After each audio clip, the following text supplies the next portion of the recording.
Bien, vamos con la segunda modalidad de cita, el formato de cita APA. Es el modelo alternativo a la nota a pie de página que resulta más relevante. La APA es la American Psychological Association. Es la organización científica y profesional más importante sobre psicología que hay en Estados Unidos. Dado su formato sencillo y práctico, se ha extendido su uso. Es, desde luego, desde el punto de vista editorial, de mucha más fácil composición que los trabajos en los que se utiliza el formato a pie de página. Puede obtenerse la referencia automática en línea a través de esa dirección, aunque realmente la elaboración de una cita en este formato resulta considerablemente sencillo. Ofrece un estilo sencillo y que elude digresiones, es decir, no permite incluir esas reflexiones o esas matizaciones que sí ofrece la nota a pie de página.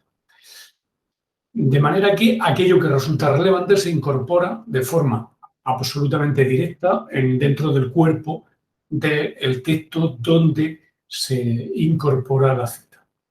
Las citas bibliográficas aparecen solo en el cuerpo del escrito, no en nota a pie de página, y de manera que esas notas a pie de página tienen un carácter excepcional, pero no pueden contener el texto adicional ni las referencias bibliográficas completas. La referencia bibliográfica de la cita va al final de la obra. Cada cita, obviamente, se reitera una vez más, debe de corresponderse con una referencia en la bibliografía final.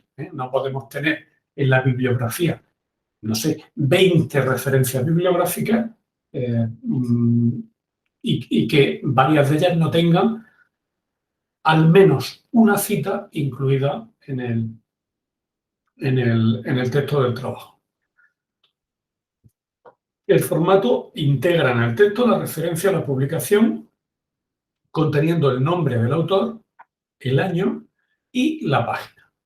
Se trata, también cabe una alternativa algo más limpia que consistiría en omitir la página para insertarla en la bibliografía final. En este caso, el resultado sería, pues, omitiendo la página Lázaro 1968. En ese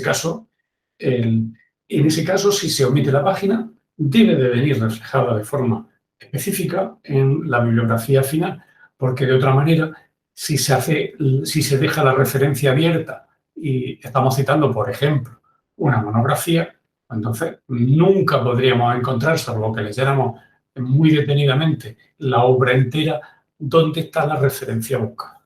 ¿De acuerdo?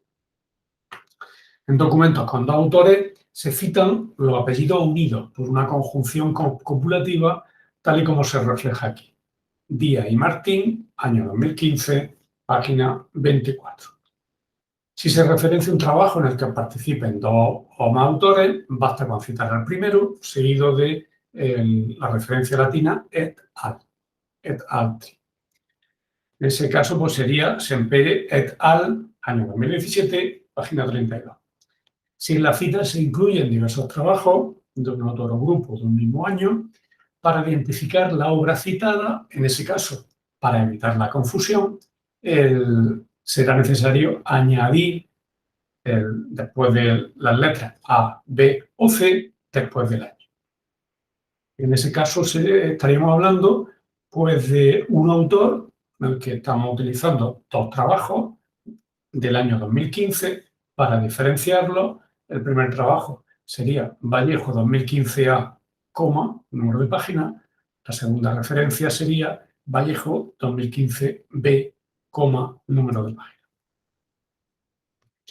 Si la cita incorpora trabajos de diversos autores, las referencias han de aparecer separadas con un punto y coma, tal y como se refleja seguidamente. Dieguez, 2016, punto y coma, Martín, 2017. En este caso, omitimos la página, pero podría venir incluida. Igualmente, hay que saber, pues, que en este caso, la página concreta de cada de cada obra referenciada sí tendría que incorporarse en la bibliografía. Si coinciden autores distintos con el mismo apellido inicial y obras citadas correspondientes al mismo año, si son de diferentes años, pues nos vamos directamente a cada año.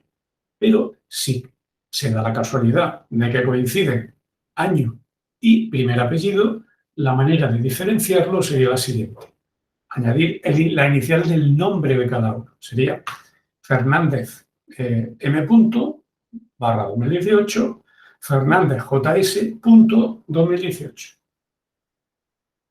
Las citas textuales que agrupen 4 o menos renglones pueden llevarse a cabo en el propio texto entrecomillando la cita textual, de modo que al final del párrafo se recogen entre paréntesis la referencia numérica de la página en la que figura el texto original. Ofrecemos como ejemplo Word, año de publicación 1964, interpretó: el educador mediocre habla, el buen educador explica, el educador superior demuestra y el gran educador inspira. Aquí hemos recogido una referencia, una cita amplia y al final pues pondríamos con este formato página 80.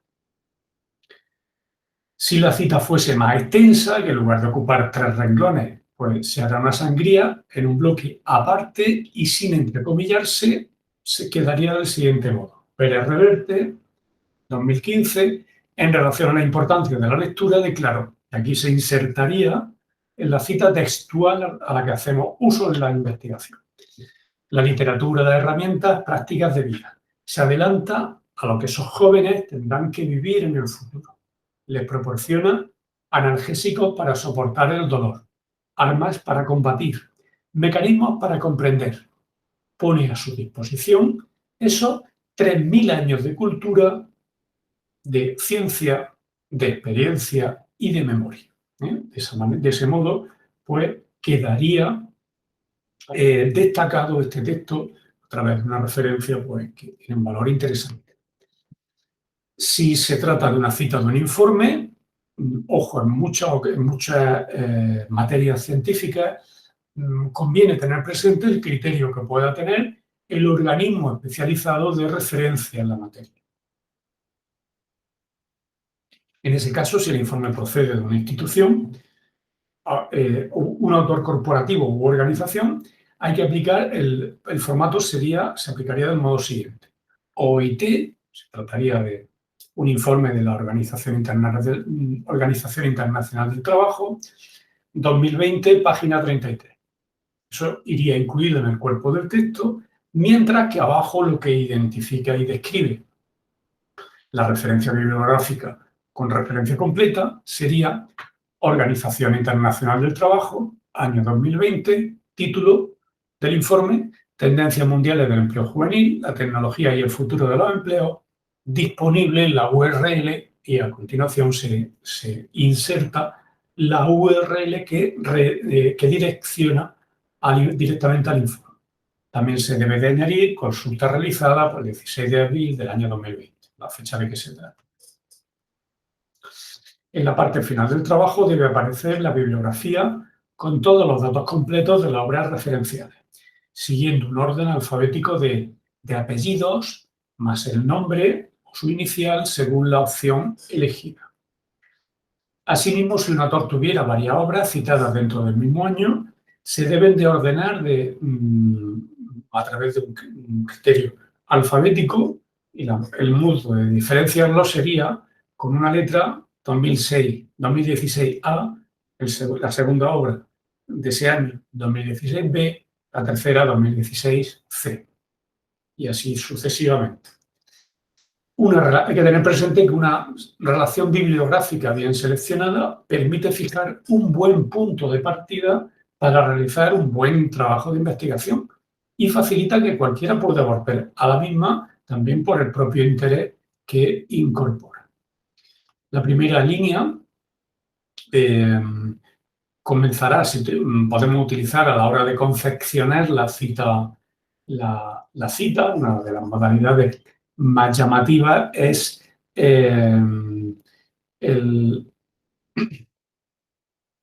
en la que deja un sangrado a partir del inicio del nombre.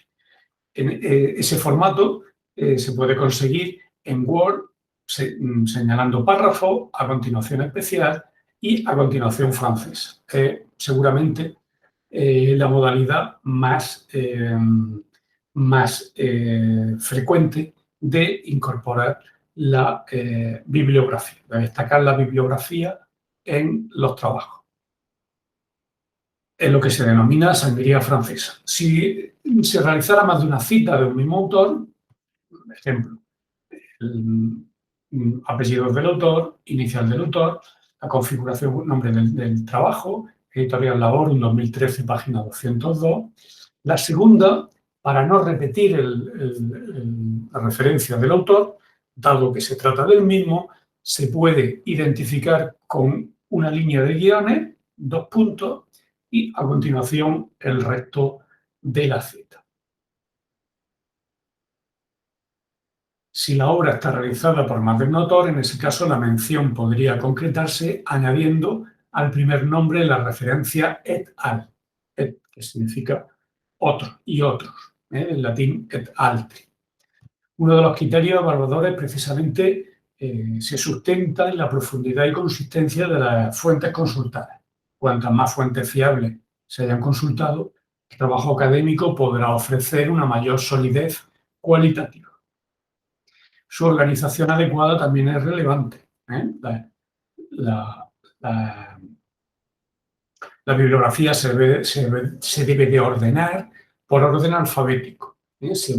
Si ponemos en primer lugar los apellidos, pues la referencia sería el primer apellido. De manera que a continuación, de esa manera se irían organizando las referencias bibliográficas por orden alfabético y dentro de la referencia de cada autor, pues la normal es ir desde la más antigua a la más reciente en adelante. Ese sería el orden a tener en consideración.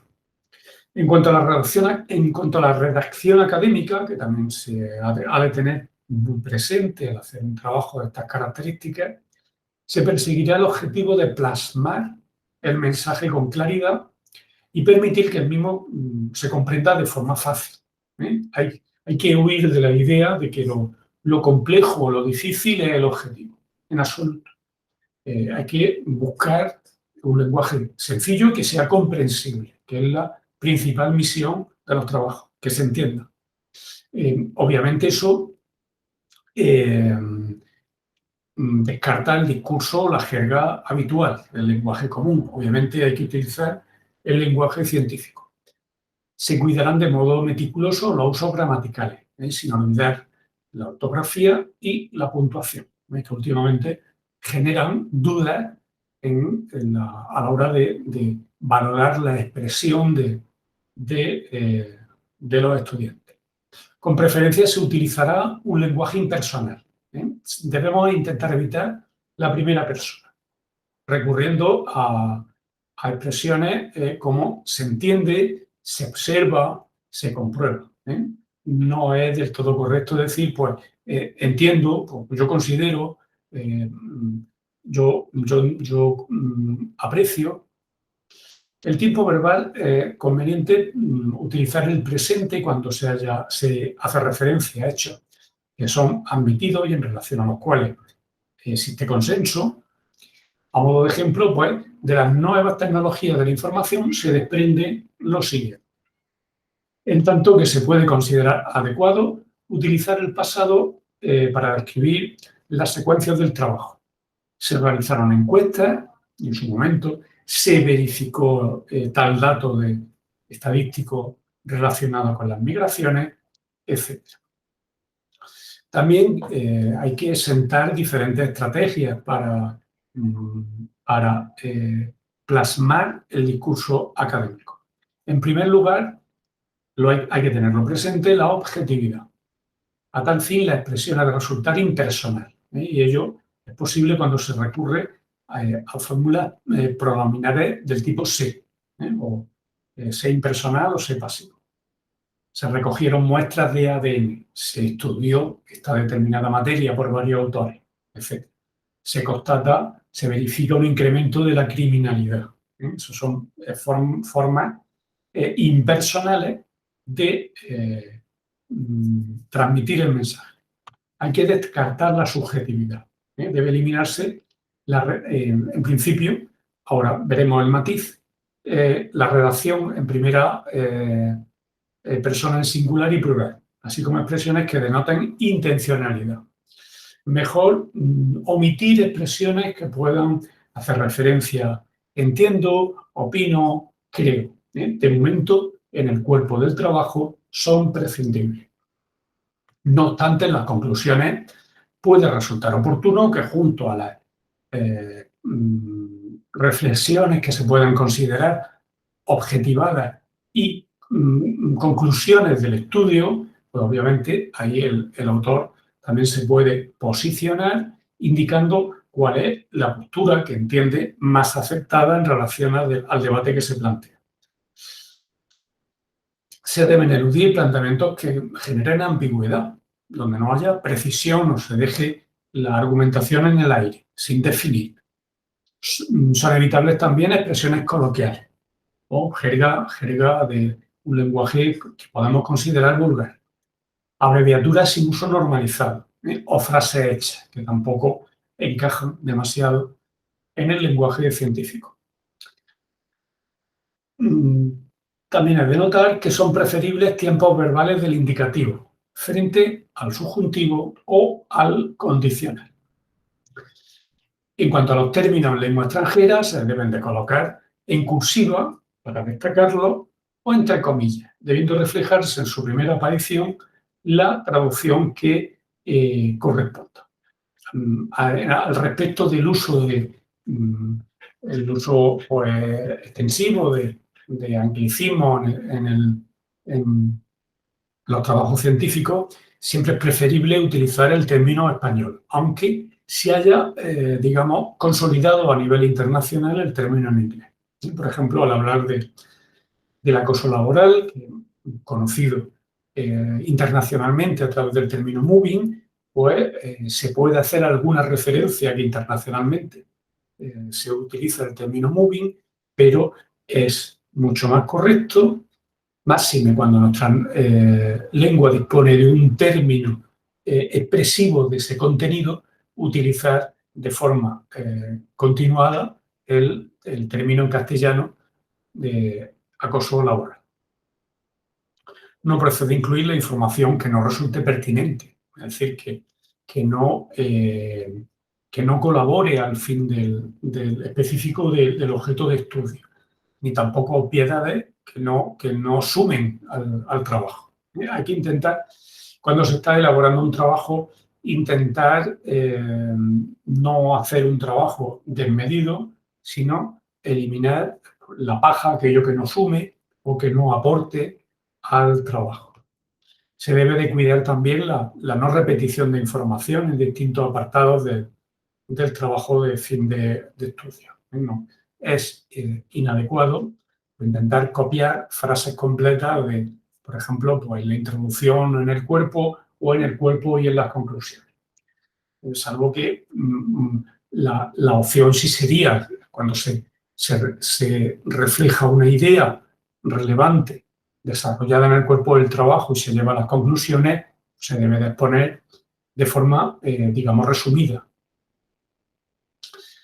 En cuanto al uso de tecnicismos, se debe de recurrir a la tecnología científica adecuada para cada materia, desde luego. Y si bien es preciso tener presente que se deben de eludir jergas o el lenguaje que sea demasiado complejo.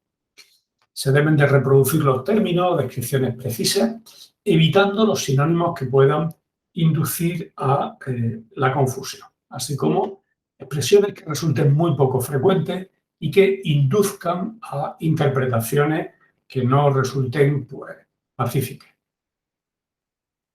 De usarse acrónimos o expresiones abreviadas que no resulten del conocimiento general en la especialidad tratada, se deben de desarrollar en la primera ocasión en que aparezca. Si se utiliza, pues no sé, por ejemplo, pues, algún tipo de abreviatura, como pueda ser por Organización Internacional del Trabajo, pues esa y cualquier otra abreviatura está particularmente muy conocida, pues se pondría Organización Internacional del Trabajo con todas sus letras, en adelante OIT. Si la abreviatura aparece en múltiples ocasiones, se puede incorporar al trabajo un listado de abreviaturas que antecederá, que se pondrá de forma previa al resumen, a la introducción y el desarrollo del cuerpo del trabajo. El listado ha de contener la relación de abreviaturas, siglas o acrónimos que formen parte del trabajo. Las abreviaturas se aceptan de forma generalizada. Pueden incluso elaborarse conforme a las necesidades del trabajo. Piénsense que según la Real Academia de la Lengua, cualquier usuario incluso de la lengua puede crear cuantas abreviaturas considera oportunas, siempre que lo haga de acuerdo con las reglas de formación de este tipo de abreviaturas. Deben aparecer relacionadas, si se incluye al final un cuadro referencial de todas las abreviaturas utilizadas, se deben de ordenar en una columna inicial en forma abreviada y a continuación de la abreviatura, tras una línea de puntos, se debe denunciar el desarrollo completo del término. Bien, con esto acabamos el apartado que es ciertamente relevante porque no se suele explicar en el desarrollo habitual de los contenidos de la asignatura, el apartado correspondiente a las citas bibliográficas del trabajo de fin de estudio.